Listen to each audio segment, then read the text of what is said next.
And as we mentioned earlier on, that the former president Jacob Zuma began his evidence at the state capture inquiry today by saying he had been vilified and made out to be the king of corrupt for a decade. He said he believed that the state capture commission was really created for him. Here to discuss these allegations is Sipho Pityana, the president of Business Unity South Africa, as well as convener of Save SA. I'd like to start with that conversation between Stephen and Ngwako Ramahlodi. As Stephen pointed out, that it sounded like a very emotional issue to deal with, and he asked him whether he believed that this could tear apart the ANC. What are your thoughts on this?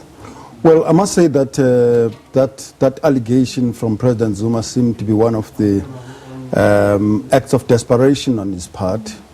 If you recall, I mean, Ngwako Ramahlodi, I've known him since the time when he was at the National University of Lesotho, where President Zuma says that he was recruited to be a spy, and I've looked at his career progression in the liberation movement throughout that period.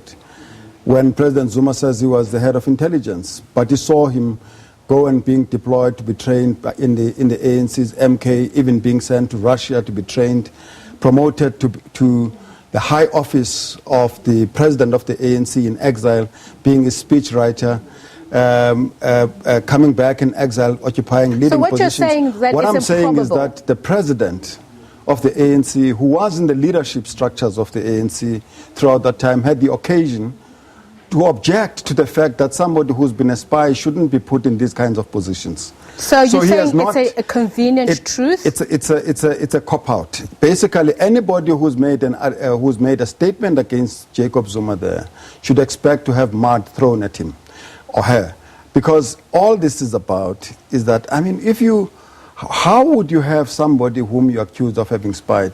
As a president of the country, you appoint him to be a cabinet minister. What does that say about... Well, the former president does say he's taken note of the plots against him. He's taken note of various actions around him, that he's kept it close to his chest, all of this information. But he does feel that he's been pushed to the brink, that it's time now to come out and speak the truth to power, so to speak. Do you not think that that is what is happening? Well, I must tell you that President Zuma is not known as somebody who just takes notes of his adversaries. He deals with them. So I was quite amazed to hear that he was just taking note of all of these things that people have been saying against him. I mean, if you look at one of the points that he makes, he says, how is this state capture? After all, parliament, judiciary and all of this, one of the first acts that he took on when he became president was in fact to try and undermine the judiciary. Many of us advised him that he couldn't extend the term of a chief justice in the way that he was trying to. He pushed it anyway. It took our intervention. I took him to court and forced, through court action, for him to reverse that decision. If he succeeded, the independent judiciary that we enjoy today would be part of the mess. Allow me, he has done everything to undermine Parliament, and we know what happened in Parliament. Parliament had, in the period of the Jacob Zuma era, was basically demobilized and made to be a puppet of the executive. So he has actually systematically embarked on undermining institutions of the state, and there's ample evidence to speak to that. And there's also ample evidence of your outspoken critique and criticism of him as a person and as a leader. There are those who are obviously sitting out there saying, why would they believe your version of events in terms of how you see or how you see some of the statements that he's made, that you clearly have never been a fan of his or supporter of his. In fact, you called in 2017 to say it's a travesty that he's not removed. Absolutely. Well, first of all, I'm nobody's fan. I don't pander to personalities in politics. I adhere to principles that enjoin us to common struggles. Our common struggle was to develop a constitutional state of the kind that we have now. President Zuma set about in his leadership tenure to undermine all of that, and that was an affront to everything that many of us took up the struggle to fight to ensure it sees the light of day. And in every step of the way, by the way, before taking to the streets and going public, we would afford ANC the courtesy of raising the objections and why we did so. So all of the things that former President Zuma is accused of are not personal issues.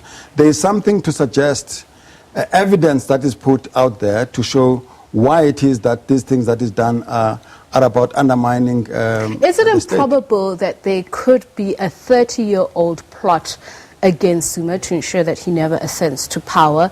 Is it improbable that some of those who are responsible could be within the movement, the ANC? And is it improbable that they could go as far afield as from international waters?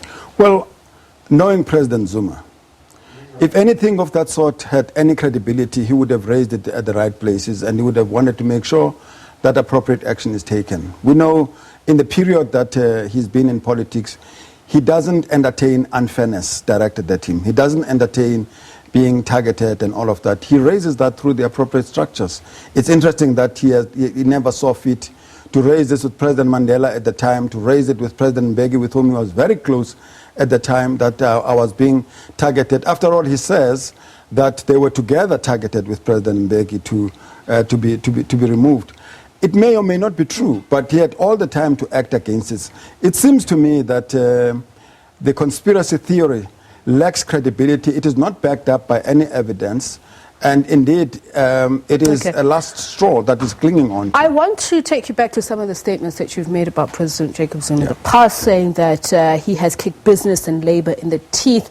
What was behind that? What is your overall assessment of his legacy on business and labor in this country?